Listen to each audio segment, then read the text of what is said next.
My freedom was so much more valuable than a house. And so I let it go. Hi, I'm Batabile and I'm divorced. I was married for 10 years. I've been divorced for 17 years.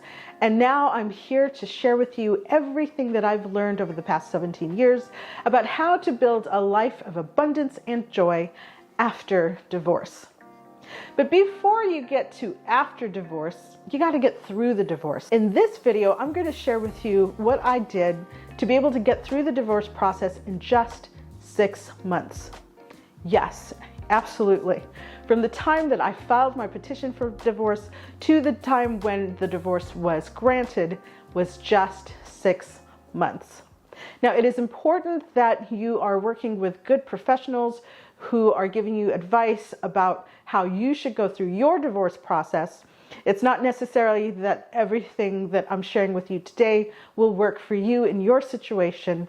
There are some things that were unique to my situation that really contributed to my being able to get through the divorce that fast, and I will be sharing that with you. It is really important that you take your specific situation into account and understand that your situation might be one where taking longer to get divorced is actually the wiser choice. So here are the 3 things that I'm going to share with you today that helped me to be able to get through the divorce in just 6 months. The first is that by the time I filed a petition for divorce, I was ready. I was done. This wasn't a situation where I thought maybe if I file for divorce, he might change, or that I had some doubts about whether I should file for divorce or not. By the time I filed for divorce, I was done. And I'm going to make a video talking about how you determine when you are done. How do you know when it is truly over and it is time for you to file for divorce? But for this video, I'm just going to point out that one of the key contributors to how fast the divorce process went was that I didn't spend any time going back and forth with my soon-to-be ex-husband about whether we really should get divorced. Could this relationship be saved? What other alternatives might there be? By the time I filed, it was over.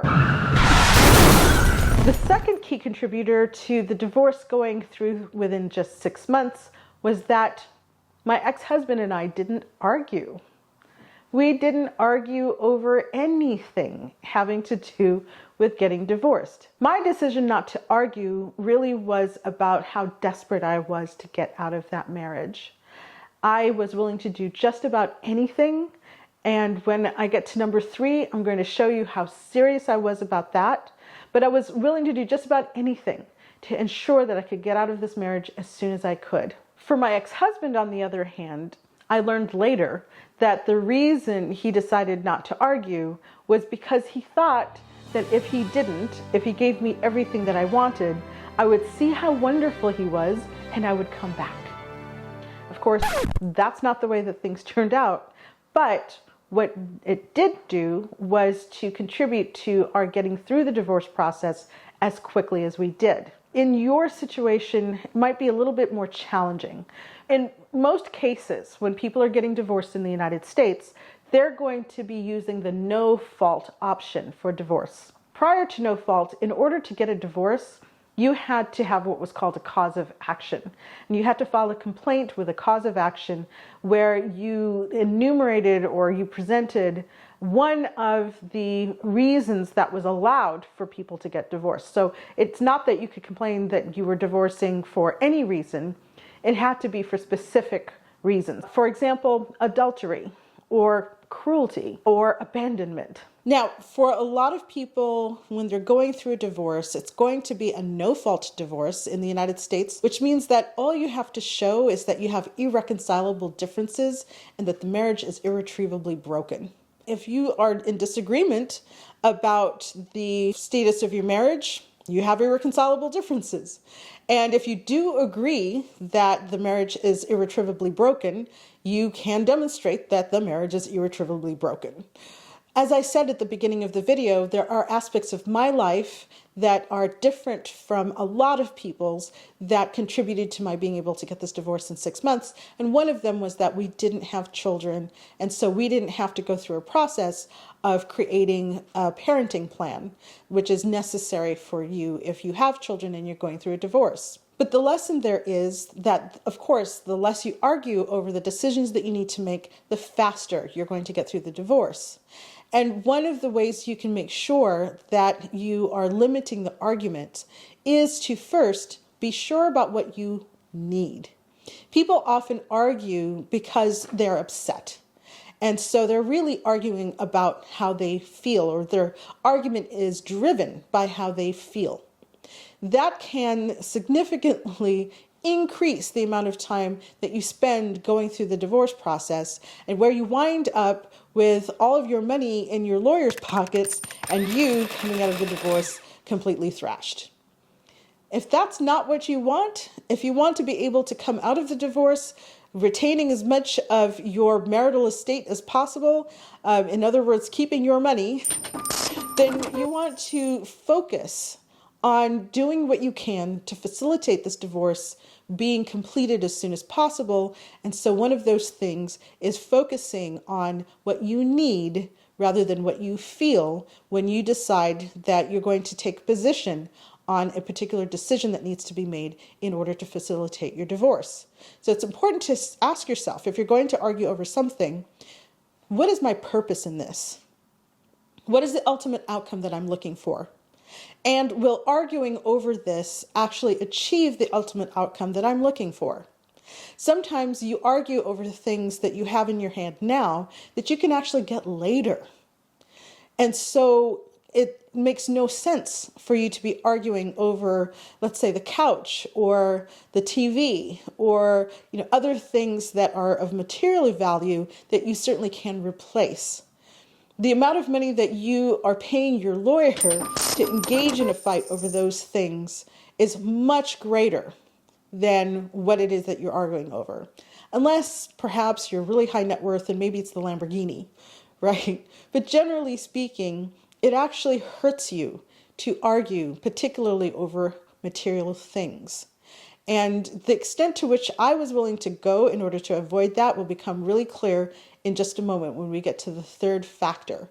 But the second factor that contributed to our getting through the divorce as quickly as we did was that we didn't argue. The third key contributor that allowed my ex-husband and I to get through the divorce process in just 6 months was that I walked away from everything.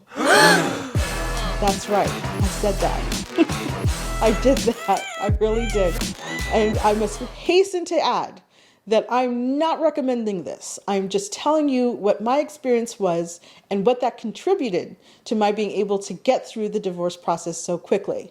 Your situation might be very different from mine, and I'm going to share a couple of details that especially facilitated my being able to do that, to walk away from everything. You need to do what your lawyer tells you is the best thing to do. Follow the advice of the experts. But in my case, it actually made sense for me to just walk away from everything. There's this process called equitable distribution in the divorce. You might have seen my earliest video about this where I talk about what is divorce. And there in the no-fault divorce arena, there are only really two things that you have to decide. One is how you divide your stuff, and that's called equitable distribution. And then the other is how you parent your children.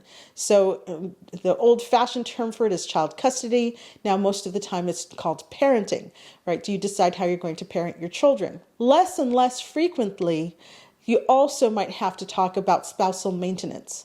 But with more and more women in particular, because this is how our society has been structured, it tends to be women who used to forego having a career and an ability to make money for themselves. And so it used to be that if you were getting divorced, spousal maintenance was an issue. That is not so much of a factor anymore, as more and more women continue to have their professions, to have their jobs, to work, and to be able to contribute to financially supporting themselves after divorce. And so, generally speaking, what you're looking at is how do you divide your stuff and how do you parent your children? And even if there is spousal maintenance, I actually would think that that's part of how you're dividing your stuff, right? How are you distributing your assets? And part of distributing those assets is deciding how much goes to spousal maintenance. So it is about how you distribute your stuff and how you parent your children. So in my case, we didn't have children. And so that part of the divorce process was not necessary for us. And it made sense for me to walk away from our material assets, the large material assets. All I asked for were my personal effects. So my books, my papers, mementos, photographs, my clothes, things like that. Everything else I left behind. And that included a 2-family house, and it included an apartment in New York City that I wouldn't be able to afford to buy today. I walked away from it all. Now, what made it okay for me to do it at that time was that first, I was young enough to be able to say, I'm just going to be able to start over. So I was under 40, certainly under 50, but I was under 40, and I had a good paying job. So what I did, the calculation that I made, was that it would cost me more to fight over those assets than it would cost me to walk away from those assets and use what I saved by doing that to invest in other assets. And indeed, that's what has happened. In the 17 years since I got divorced, I was able to purchase another home. And after a few years of saving, I purchased my second house. So the first house is now generating income, and I am now recording this in my second house. And in terms of the stuff that I left behind, over the 17 years, I have accumulated that and much more. I just counted, I have 6 couches. I have 6 couches. Why? Right after I left, things actually got a little bit more dire, if you will. I eventually lost my job, wound up living in a tent. And when I found my next job, everything I owned actually fit into the back of an SUV. And even then, I was living a life of abundance and joy. The amount of stuff that you have does not determine your abundance and your joy. You will experience abundance and joy whether or not you have a lot of stuff. So it really is not worth it to fight and argue over this stuff. You can get more stuff, and you will get more stuff. My freedom was so much more valuable than a house. And so I let it go. And today I can tell you that I'm in a really great financial position in terms of having these assets that I have invested in and that are starting to give a return on the investment that I made in them. Again, this is not a situation that is right for everybody. I'm not recommending it. I'm just telling you what I did, and also actually recommending that you really think before you choose to fight over something, to hang on to something that is of material value that you can get later. Really do that cost benefit and decide, is it truly worth it for me to plant my flag on this particular item, plant my flag on this particular argument? And I'm going to tell you that I think most of the time the answer is no. Let it go. Having that mindset is also really important when it comes to setting yourself up to build a life of abundance and joy after divorce.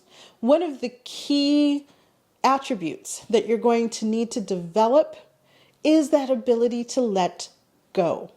In order to create, in order to design that life of abundance and joy after divorce, letting go of the hurts, letting go of the spite, letting go of the suffering that you experienced that led up to your divorce is going to be crucial. It will be necessary. And so you can get started practicing letting go by letting go of this stuff that is really not going to contribute anything of significance to your life once you're divorced. So what about you? If you're already divorced, what did you let go of? If you are contemplating divorce, you're on the verge of a divorce, what would you be willing to give up in order to get through your divorce quickly? Please go ahead and put that in the comments. I'd love to see what your experience has been. Thank you so much for watching this video. I hope that it was valuable to you. Please be sure to give it a thumbs up, subscribe, and ding the bell so that you always get notified when I post a new video. I look forward to sharing more with you about how to build abundance and joy after divorce. And I look forward to seeing you in the next video. Take care. Bye-bye.